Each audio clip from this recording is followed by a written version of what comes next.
Meus irmãos, graça e paz a todos, estamos aqui para mais uma super dica de leitura para vocês. E essa dica, como todas que eu dou aqui para vocês, é maravilhosa, pois esse comentário é considerado o melhor comentário de Levítico do mundo. Comentário exegético levítico do grande erudito Gordon Erra, respeitadíssimo. Eu não sei se ele está vivo ainda, eu acho que ele já faleceu. Eu não pesquisei, mas eu acho que ele já faleceu, porque esse comentário aqui, ó, foi lançado em inglês em 79, gente. Vai fazer aí 45 anos. 79, 1979. E foi traduzido para o nosso idioma, português, em 2021. E ano passado, nós tivemos a primeira repreensão. É uma obra fundamental em um dos livros mais importantes do Antigo Testamento, porque Levítico é muito desprezado, né? Devido aos seus rituais, às suas normas. Não é um livro escrito para a igreja, não tem nada a ver de igreja, é um livro para envolve Israel, porque lá tem as prescrições para o sacerdócio, para os levitas, enfim. Em relação às doenças, né? A lepra, por exemplo, o sacerdote não era só um ministro religioso, mas também ele tinha que ser um médico, ele tinha que ter funções médicas, porque quem avaliava e dava o diagnóstico se a pessoa estava com lepra ou não era o sacerdote, os levitas. Então, olha o cuidado que eles deveriam ter. Um diagnóstico errado, eles poderiam acabar com a vida daquela pessoa, porque com o diagnóstico da lepra, a pessoa era afastada da sociedade, saía do convívio da sociedade, da sua família, enfim, vivia isolado, gente. Então, o sacerdote, ele não poderia errar, Então, você vê muitas leis, né, complexas, estranhas, e o Gordon Erra vai explicar. E sempre no final aqui dos capítulos, eu vou mostrar para vocês, ele vai trazer a aplicação. Top de bola, maravilhoso. Como tudo dessa série aqui, ó, é capa dura. Esse ano você vai ter aí mais obras que a Vida Nova vai trazer. Ela vai trazer mais obras do Antigo Testamento. Vai vir aí o Gênesis, que são 2 volumes comentados por Victor Hamilton. Vai vir aí Deuteronômio, Juízes e Ruth, tá? Obras preciosas. Para nós que pregamos, ensinamos, é suntuoso, é uma coisa maravilhosa. Então tá aqui, ó, Gordon Erra, preletor do Antigo Testamento no Trinity College, Bristol, Inglaterra, é professor emérito de Antigo Testamento, tá? Doutor em Antigo Testamento, deu aula por muitos anos de hebraico. O camarada era uma sumidade, né? Professor emérito de Antigo Testamento, na universidade que eu não vou saber pronunciar, tá? Porque se eu pronunciar eu vou errar o nome, então eu não quero pagar mico, então eu não vou pronunciar, não vou ler. Ensinou instituições de ensino teológico em muitos países, escreveu, entre outros, aqui, ó, outras obras dele, tá? Só sobre o Antigo Testamento, porque ele era perito em Antigo Testamento, né? Erudito em Antigo Testamento, respeitadíssimo, tá? E tem uma obra dele, um comentário daquela série Cultura Bíblica, que são os comentários do Antigo Testamento e do Novo Testamento, série Cultura Bíblica, série muito conhecida, e quem comenta números é ele, Gordon Erra. Então, você está diante de uma obra conservadora, ortodoxa, e diante de uma obra que foi escrita por um grande erudito em Antigo Testamento, né? Cristão, um homem de Deus. Quantas páginas, Elias, essa obra tem? No final você tem toda a série, ó, que foram lançados, tá? Eu tenho todos até agora. Só não tenho Marcos, né?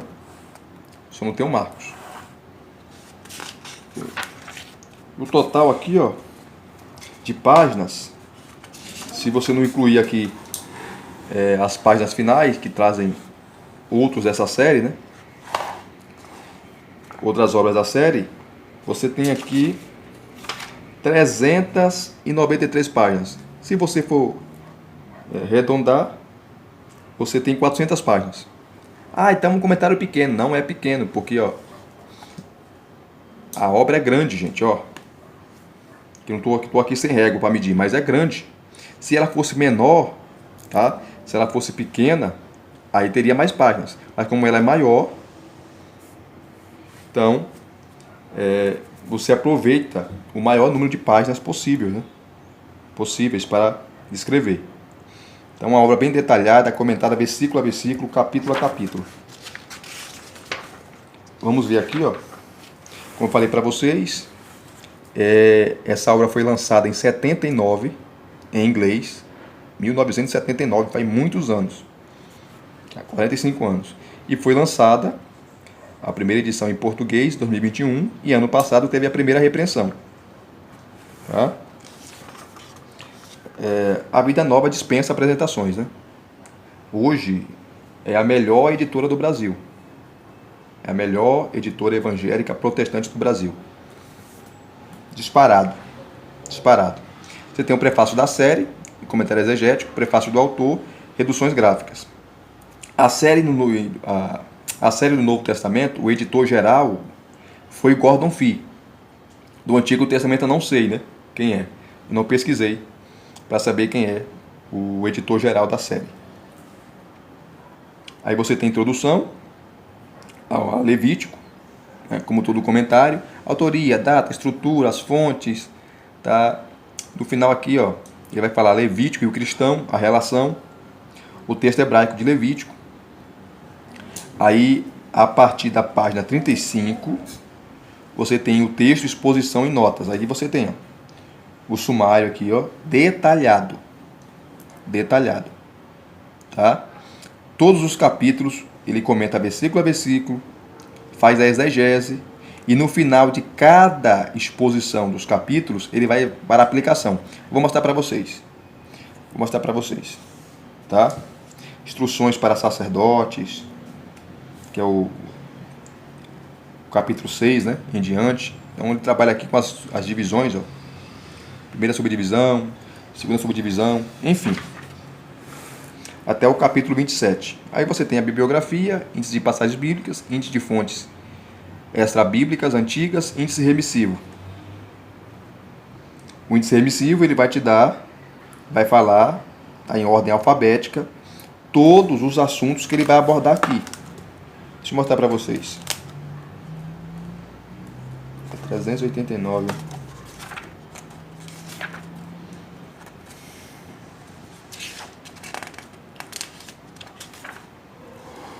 É isso mesmo. Aqui, ó, índice remissivo. Página 389. Ó, letra A, letra B, letra D. Está em ordem alfabética, tá? Então, por exemplo, você pega aqui adivinhações. Vou dar só um exemplo. Está na página 275. Então, você vem na página aqui, ó, 275. Rapidamente aqui que o tempo ruge. Aqui, ó. E você vai ler sobre adivinhações. Aqui, ó, costumes pagãos que devem ser evitados. Não comereis carne com sangue nelas. Não pratiqueis ou praticareis encantamentos nem adivinhações. Vai comentar aqui. Adultério, página 160, 263 e 273. E por aí vai. Tá? Por aí vai. Voltando aqui, você vai ter aqui, ó, toda a série, tanto do Antigo Testamento como do Novo Testamento, você vai ter os pontos, né? Quais são os pontos que os autores dessa série de comentários, tanto do Antigo Testamento como do Novo Testamento, eles irão trabalhar? Quais são os pontos? Então você tem 1, 2, 3, 4, 5, 6, 7, 8, 9. 9 pontos. Tá? Ó, alinham profundidade acadêmica e facilidade de leitura. atendem às necessidades de pastores e demais pregadores da palavra inspirada, são compreensíveis ao leigo interessado no conhecimento mais profundo das Escrituras. Então, aquele que não tem nenhum conhecimento de hebraico, nada, pode comprar essa obra que você vai compreender, que no final ele faz, no final das exposições dos capítulos, ele faz a aplicação para você pregar, né? Enfim. São minuciosos no tratamento de cada texto, sem exagerar nos detalhes. Então,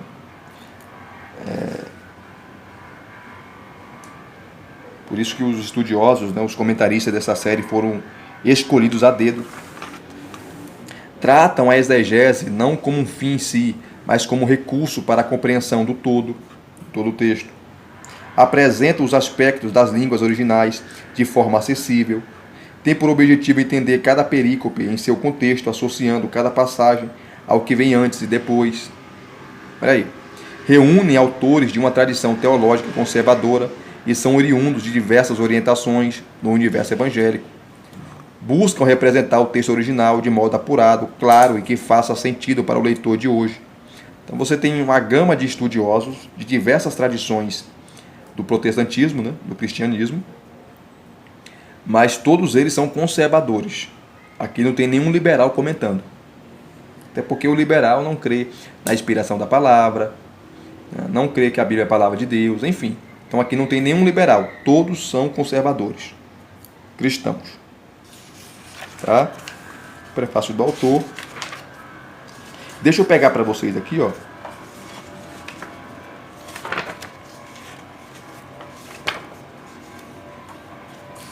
Aqui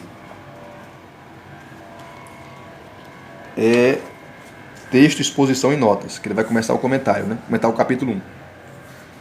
Quem tem essas obras, essa série, né? Que tem os comentários da série, sabe? Tá aqui a setinha, ó, sempre apontando para o assunto que vai ser comentado, nesse caso, o primeiro capítulo. Depois você tem aqui, ó, lei sobre o sacrifício, tá? Essas partes em negrito é a introdução ao assunto.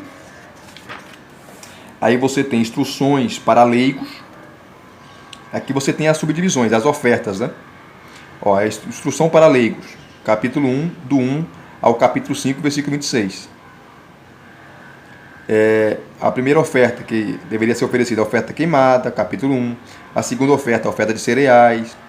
A terceira oferta, a oferta pacífica, capítulo 3.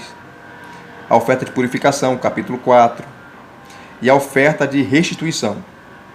Então ele vai explicar cada oferta, tá? E no final fazer a aplicação. Ó, a estrutura de Levítico, capítulo 1 a 3. Capítulo 1. As ofertas queimadas, que deveriam ser oferecidos. Ovelhas ou cabras ou gado, né? E aves também, para quem era pobre. Levava uma ave. A oferta de cereais é o capítulo 2. E ofertas pacíficas, capítulo 3. Aí está aqui, ó, a oferta queimada, o capítulo 1. Você tem a estrutura e as subdivisões. Ele vai fazer isso com todos os capítulos. Ou em todos os capítulos, né? Versículos 1 e 2, a introdução. Versículos 3 a 9, ofertas queimadas de gado. Versículos 10 a 13, ofertas queimadas de ovelhas e cabras. Versículos 14 a 17, ofertas queimadas de aves. Tá? Aí ele vai falar da palavra hebraica, que era usada para sacrifício, né? Que é a palavra olam, que envolve o sentido que todo animal era queimado. Todo animal era queimado em oferta pelo pecado do povo. Aí você tem exegese e exposição do texto e depois o comentário. Então ele comenta aqui, dá detalhes, e no final da exposição, tá? No final da exposição, eu até marquei algumas coisinhas aqui, ó. Estava lendo sobre isso, né? Para fazer alguns sermões em Levítico, para pregar em curso de ceia. Não dá para ler por causa do tempo, né? Vou ler para vocês lá uma parte do capítulo 16, sobre o dia da expiação, o dia do Yom Kippur, né? O dia do perdão. Então, enfim. Depois ele vai falar, ó, do resumo da oferta queimada no Antigo Testamento. E todos os capítulos ele vai resumir, aplicando, né? Trazendo para o Novo Testamento. O Novo Testamento e a oferta queimada. Ele vai fazer isso, tá? O significado cristão da oferta queimada. Agora você não oferece mais um animal. O sacrifício agora é o seu corpo. Você oferece o seu corpo. Romanos 12, versos 1 e 2. Paulo fala, né? Ofereçamos nossos corpos em sacrifício vivo, que é o culto agradável, enfim. Agora a oferta é o seu corpo, é o seu ser. Maravilhoso. Então, todos os capítulos ele comenta, faz a exegese e no final ele faz as aplicações. Como você deve aplicar agora na sua vida, né? E para você pregar, para você dar uma aula, enfim, um estudo bíblico. Vamos pegar o capítulo 16, que é um dos capítulos mais importantes de Levítico, né? O dia da expiação, ou o dia do perdão, o Yom Kippur. Só um minutinho, queridos.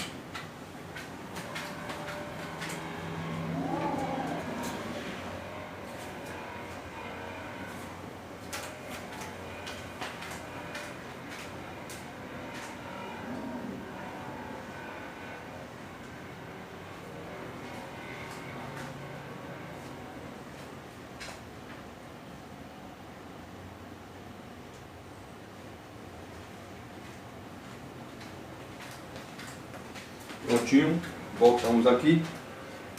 Aqui começou a chover, a garoar, eu fui fechar as janelas. Então tá aqui o capítulo 16, purificação do tabernáculo. Você tem essa parte em negrito, né? Que é uma introdução ao assunto que ele vai comentar, o dia da expiação. Você tem a estrutura de Levítico 16, que ele vai dar as subdivisões do capítulo. Aí você tem as prescrições para o dia da expiação. A introdução, versículos 1 e 2. Aí você tem outra aqui, os versículos 3 a 5, os versículos 6 a 10, os versículos 11 a 28 e os versículos 29 a 34, que termina com o dever do povo. Tá? Bem detalhado, bem explicado. Aqui ele vai resumir, vai dar um resumo geral da perícope. Aí você vai ter um texto, exegese e exposição de todo o texto. Exegese e exposição. Você tem a exposição do texto aqui, e depois você tem a exegese do texto. Versículos 1 e 2. Depois da morte dos dois filhos de Arão, versículo 1. Esta retrospectiva do capítulo 10 situa as leis sobre o dia da expiação firmemente em um contexto histórico específico. Elas foram reveladas a Moisés para impedir que quaisquer outros sacerdotes sofressem uma morte prematura ao servirem no tabernáculo. Lembrando que os filhos de Arão, Nadab e Abiú, morreram porque levaram perante o Senhor fogo estranho. Fogo estranho. E eles morreram por causa disso. Tá? Isso revela, mais uma vez, que Levítico está basicamente interessado em relatar a história de Israel, em cuja trajetória a lei foi dada. Aí ele vai comentando, versículo 2. O Senhor falou a Moisés. Isso vai aparecer muitas vezes em Levítico. Deus passa a falar para Moisés, que era o líder, tá? Era o líder, e Moisés fala ao povo. Moisés conversa com o povo. O Moisés passa as ordens primeiras aos sacerdotes, quando envolve as suas funções, e ao povo também, que o povo deve fazer. Aí vem os versículos 3 a 5, tá? As exigências básicas para as cerimônias, tá? Aí você tem a estrutura da cerimônia, versículos 6 a 10. Os versículos 6 a 10 resumem a ordem dos acontecimentos do dia. Arão oferece o novilho como oferta de purificação por si mesmo, pelos sacerdotes, versículo 6. Depois, Arão lança sortes para decidir qual bode deve ser sacrificado como oferta de purificação pelo povo e qual deve ser enviado para o deserto, versículo 7 a 8. Então, eram 2 bodes. Um bode era sacrificado e o outro bode era enviado para o deserto. tá? E o outro bode era enviado para o deserto. Interessante isso, né? Interessante isso. O sacerdote colocava a mão na cabeça de ambos os bodes, pressionava a cabeça do bode, um era morto e o outro era enviado para o deserto. O bode para a oferta de purificação é sacrificado, versículo 9. O outro bode é apresentado diante do Senhor, então enviado para o deserto, versículo 10. E aqui, eu vou ler lá os comentários dos versículos 20 a 22 sobre Azazel, né? Ou sobre esse bode expiatório aí que era levado para o deserto, que é um debate muito grande, né? Sobre essa questão. Então ele vai falar aqui, tanto o versículo 8 quanto o 10 descreve o bode enviado ao deserto como bode para Azazel. O significado dessa expressão é explicado mais adiante nos comentários do versículo 22. Então vamos lá ler esse comentário que é interessante, né? Aqui está, as notas de rodapé o tempo todo, notas maravilhosas. Deixa eu pegar aqui, Tá. Os versículos 20 a 22, o bode expiatório.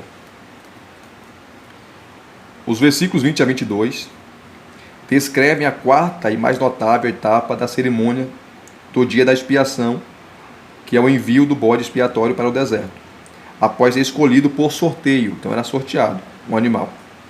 O animal é levado diante do sumo sacerdote, que coloca ambas as mãos na cabeça do bode e confessa todos os pecados da nação. Essa ação transfere simbolicamente os pecados ao bode. Versículo 21. Depois ele é enviado ao deserto por um homem designado para essa tarefa. O simbolismo dessa cerimônia é óbvio. Como os versículos 21 e 22 explicam, essa cerimônia remove os pecados do povo e os deixa em um lugar impuro ou deserto. A ideia básica é suficientemente clara, mas certos detalhes são bem obscuros. Qual é o significado de região que está isolada? Versículo 22. E Azazel, que aparece nos versículos 8, 10 e 26. Aí ele vai explicar as possíveis interpretações, né? E o que esse ato quer falar de fato, quer dizer de fato. Lembrando que esses dois bodes, um que era enviado para o deserto e o outro que era sacrificado, o sacerdote colocava a mão sobre a cabeça e ele pressionava a cabeça do animal, transferindo os pecados do povo para esses animais. Um era sacrificado, um bode, e o outro era enviado para o deserto.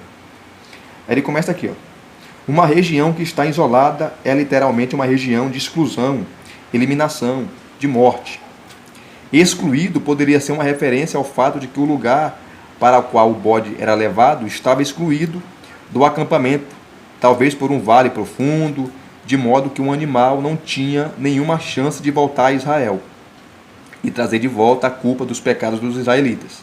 De maneira alternativa a isso, poderia se referir ao fato de que ele era levado a um lugar onde sua vida era eliminada. Em épocas posteriores a Mishnah, que são comentários rabínicos, né, da lei, relata que o bode era levado a um rochedo íngreme e empurrado dali para que fosse morto. O texto diz que esse bode é para Azazel. Então, Azazel é o nome de um ser ou é um lugar? Ele vai explicar aqui. O texto diz que esse bode é para Azazel, versos 8, 10 e 26. O que se tem em mente com o vocábulo é incerto. Etimologias diferentes são sugeridas para combinarem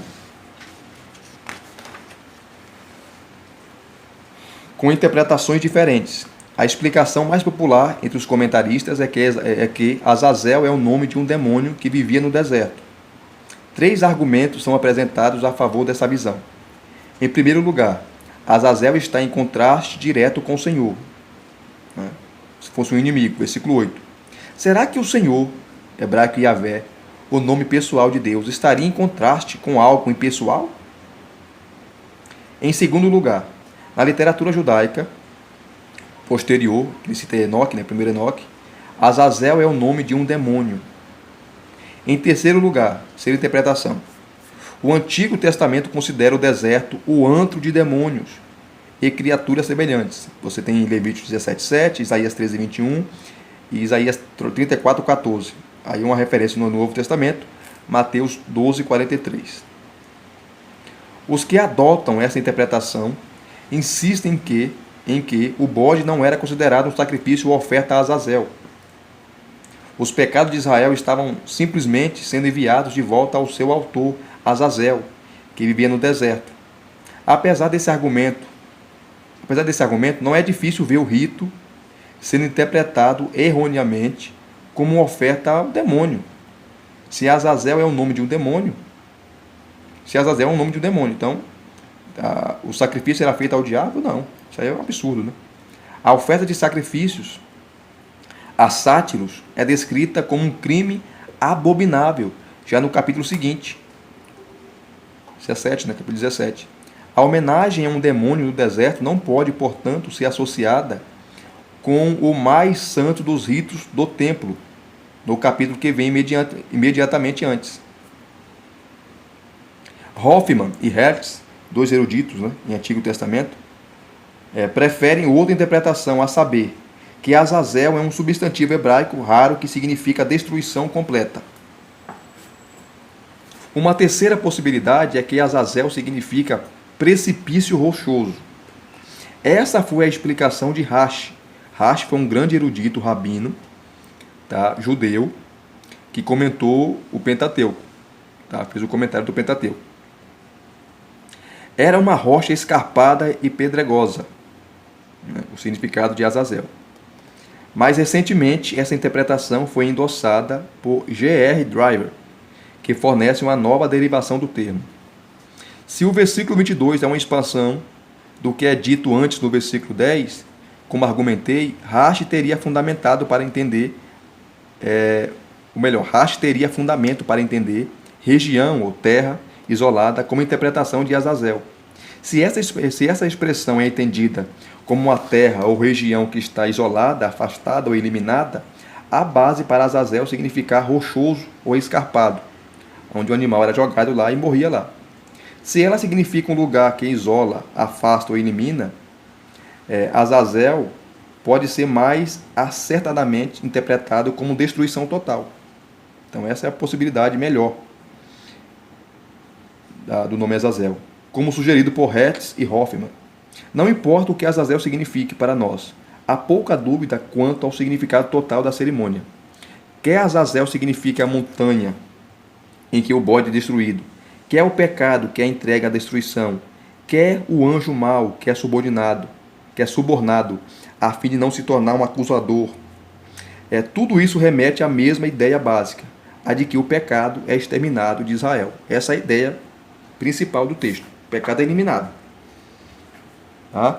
Aí tem aqui a purificação dos participantes, versículos 23 e 28, e o dever do povo, versículos 29 a 34. E no final, depois dessa exposição maravilhosa, ele vai falar da importância das cerimônias do dia da expiação, a importância, está no livro de Levítico. Aí ele vai fazer a aplicação. O dia da expiação no Novo Testamento, isso ele faz com todos os capítulos. No final ele fecha trazendo uma aplicação para nós. Tá?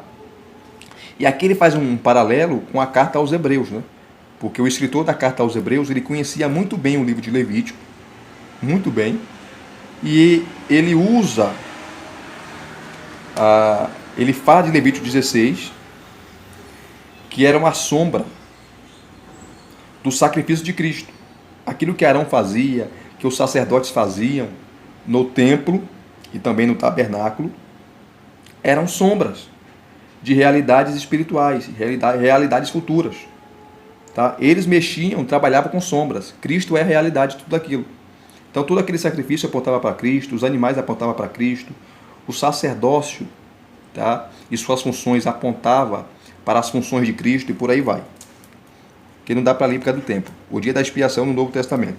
No final, ele vai falar aqui, embora em um sentido estrito, o dia da expiação não seja mais relevante para os cristãos, pode-se aprender, com base no estudo desse dia, muito sobre a natureza do pecado, a necessidade da expiação e a superioridade do sacrifício de Cristo.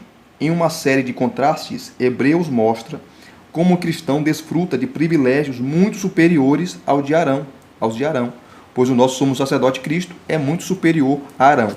E aqui você vai pausar para você ver esses contrastes entre Arão e Cristo.